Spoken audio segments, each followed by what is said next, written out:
is a God who reigns above, the God of all creation, the God of power, the God of love, the God of our salvation. He fills my soul with sweet relief and makes my faithless murmur cease. To God all praise and glory. To God all praise and glory. To God all praise and glory. To God all praise and glory. Yeah.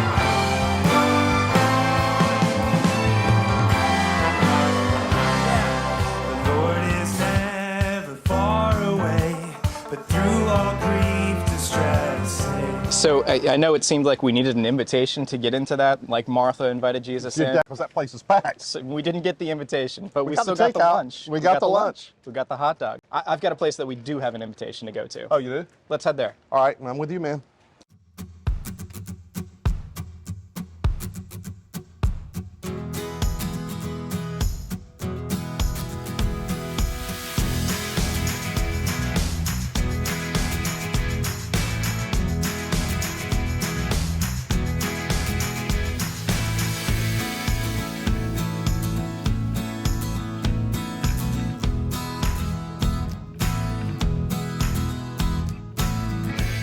Brian, Suzanne, thank you so much for inviting us into your home. It is a wonderful, just a blessing to be here. I know So, you. Suzanne and Brian, thank you guys so much. Thank you for coming. You're from where? England, from London. From London, England. Yes. And I learned a piece of history a few moments ago. Yes. Brian's a Navy guy, and C. Beer in the Navy, stationed in the Soviet Union. She was nannying in the Soviet Union, Yes. and that's where they met. Do you guys eat at this table very much? Yes, we do. You do? What about Usually fam- when we have friends over. Yeah.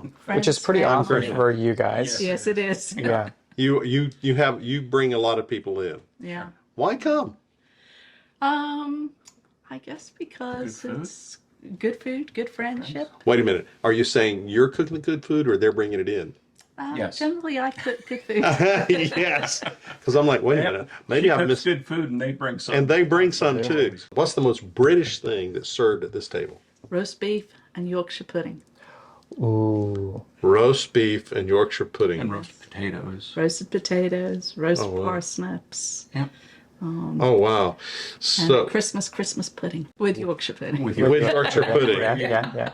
With Yorkshire pudding. Okay, all right. Yeah. So my gut is, this is a very comfortable place for people to be. I hope so. Really, our table, whether it's this table that is our casual area Or they're formal. or our formal, they're really the heart of the home, our home, Why do you think that is? because it's where we have our most meaningful conversations and meals with our family and friends. It's know? a happy place Most most of the time, yeah.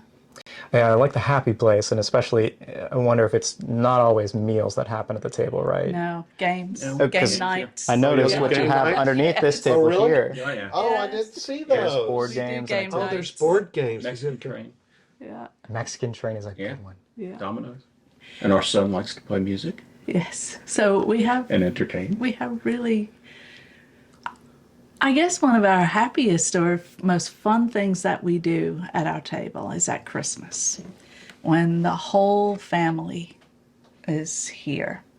And usually sometimes, well, no, I would say every time, friends as well. Sometimes strangers that we've picked up the night before Yeah. are at our holiday table. But Always welcome. yeah, Okay, now I've got to stop you there because that obviously was a poignant point. Strangers that you've picked up. Tell me about one of those. Tell us about one of those. last Thanksgiving Eve, we were downtown at the Mini Dingo where we play trivia Yeah. with friends. And it was trivia night. It was just Brian and I because our usual teammates were, scattered. And there was a young man sitting at the bar by himself. And so we sidled up to him and we started talking and asked him, what was he doing? And he had moved here during COVID had no Wrong. friends. Had no friends. Oh my heavens. And so I said, "What are you doing for Thanksgiving?" And he said, "Well, I'm not doing anything." And so poor Dante came and Met the family. met the family. And he's Wow. been doing holidays with us ever since. That is emotional listening to it because I don't have to tell you this, not very many people are going to do that. Well, I hope a lot of people. Well, they don't. I mean, they don't. I mean, we might want to think that, but it just doesn't happen very much. So our niece and her family live in Gainesville, Florida, and we Sorry. rarely got to see them. You know, when they were growing up, and I had no idea of The impact the impact sitting at our table. has sitting had at on our her. table had on her life. So she chose that at her wedding because of your witness. Right. Yes. Because she had visited us and Yeah. she Wow. saw how we And that take care of them. scripture, So that story, and I'm going to share it for anybody that's listening along with us, and we know it well because we're engaging with it, we're acting it out, which is the cool thing. But the scripture is Martha and Mary, and Jesus is walking along. He's been teaching for some time, and as he's coming up to a certain town, he's invited by Martha to come into her home. Martha invites him, maybe off the street. We don't quite have an idea if they knew of Jesus beforehand, if they had interactions before, but she was inviting this rabbi into her home and to have a meal. And so Jesus comes in with the disciples and they sit around, and two things are happening at the same time. One is Mary, who is sitting at Jesus' feet, listening to whatever he's saying. which is a no-no. It's a no-no. That's She's a female. wasn't allowed at the time for several reasons. Right. But there she is, way outside of her norms. And then there is Martha, who is acting well within her rights, norms, expectations, really. Religious expectations. Religious expectations, cultural She was doing everything right. layers on top of layers for her as well. And so she is doing the best that she can and being a good host. And enter this conversation, well, not really a conversation, more of a monologue from Martha rather, about Mary and Mary's inactivity in that moment. Martha wants Mary to come and help her in the kitchen. She's asking for that. She's being a tattletale. Being a tattletale, Yeah. picking on her sister. It's Yeah. definitely some sister rivalry that's happening in this moment. And Jesus pipes up in some profound, kind of jarring words, says that, no, Martha, Mary has chosen the right thing to do in this moment. And there's a lot in that story, even though only a short few things happen. It's a short number of verses. Yeah. And then, I mean, I'm trying to put myself in Martha's shoes. I wonder if that was jarring. It sounds judgmental, Stefan. I mean, Absolutely. Mary's got it right, you don't, Martha. I mean, that sounds a little mean to me. Like we hit on in telling that story, Martha has these expectations, not only that she is accepted in life, but other people have essentially given her, told her to be this type of person. And so she's following the guides, she's following the rules of the law at the time for whatever it was. And she's doing it well. She's doing it really well. And I'm sure the meal was spectacular. Everything was done beautifully, or arranged wonderfully. And I'm sure in her mind she's thinking, I'm offering my best. I'm giving Jesus, this stranger or this rabbi or whoever she thought Jesus was, I'm offering Jesus my best. And I can't imagine the pain that she must have felt hearing Jesus saying, no, this is not what I'm looking for. One of the things that you have to make note of is that Jesus has just told the parable of the Good Samaritan. And this happens just before the story with Martha and Mary.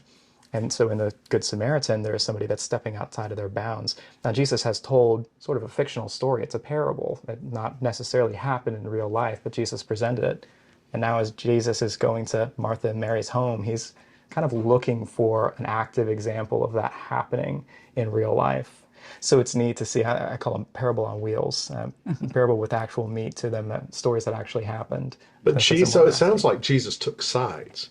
But then as we dug a little deeper, I wonder if Jesus was taking sides against Mary versus Martha. I'm not sure that's quite what happened or what's going on. This is a beautiful place where I love your table and the activities that I've seen around and you've shared with us here is rather than offering an item, a dish, rather than offering something that they have made, Martha has made, or you have made, you've offered yourself. You've offered who you are, the stories that you've lived and sharing about your family so readily coming in the door and the little history bits and pieces behind it. You offering you and everything that entails. And there's something, I hear it, I know it's there. I know Jesus doesn't say it exactly, but I know it's begging to come out, that as he's pointing at Mary as a prime example of what to be in this moment, it is about being. I do have a question. Yeah. Has the table in this space of being a host, has it always been that easy? Oh yeah. Yeah. So long we've been together. It has been. Yeah. I was trying to always remember a holiday where we didn't have someone at the table that We almost make an effort to have people. Whoa, say somebody- that again, Brian. You do what? almost make an effort to find somebody to invite. You know, somebody that I used to work at a university and Right. That would needs- find students that had nowhere to go on holidays. And right. I've got to know a little bit more about that. Is there something from either of your backgrounds, your family upbringing, anything that would bring you to actively seek those out? I think that the holidays, especially Christmas, means everything to me. And I can't imagine not being with others on that day. So, you know, If somebody's out there without a place to go on Christmas, we'll invite them over. I rarely get homesick except At at the Christmas, holiday. at the Yeah, at holidays. Christmas. There it is. Yeah. So I'm wondering, I mean, Brian, with your background in the military and Navy, you had to be open to people. Oh yeah, you have to be. Yeah. Yeah. Always sitting with strangers. So it's right. And plus, it obviously is a part of both of your hearts. It's just kind of where your heartbeat is, too, for both of you. I mean, because, you know, if one of you didn't like strangers in, my guess is it would be an uncomfortable place. You know, but you both do that. Wow. Here's what I hear in this that I think is just profound, and maybe I'm speaking a little bit into the two of you, but both of you, having done so much travel in your life, know probably well what it means to not have a home. And while so many other people would sit in sadness and be upset about that, you sought ways to make home wherever you were. And maybe some of that awareness And about your open own our self. home to people who didn't have a place to Well, go. yeah, you know what that feels like, and you have such an awareness not only to make a home for yourself, but to extend that to other people. That's a God moment. That's where one of the things we talked about is, you ever thought about the table as holy? No, but not until today, not until you guys called us, and then I started thinking about the table and what it means to us and how much it means, the deepness, the Yeah. connections, the I would say that, I mean, you said at the beginning that the table is heart of your home, right? Yeah. I think heart and sacredness, I think they might be synonyms in some And way. the heart of Christ. I mean, Yeah. you know, we were talking earlier, you know, I don't think Jesus invited people to the table. I don't think that was an accident. yeah. And I think that's really would love for us to continue to do.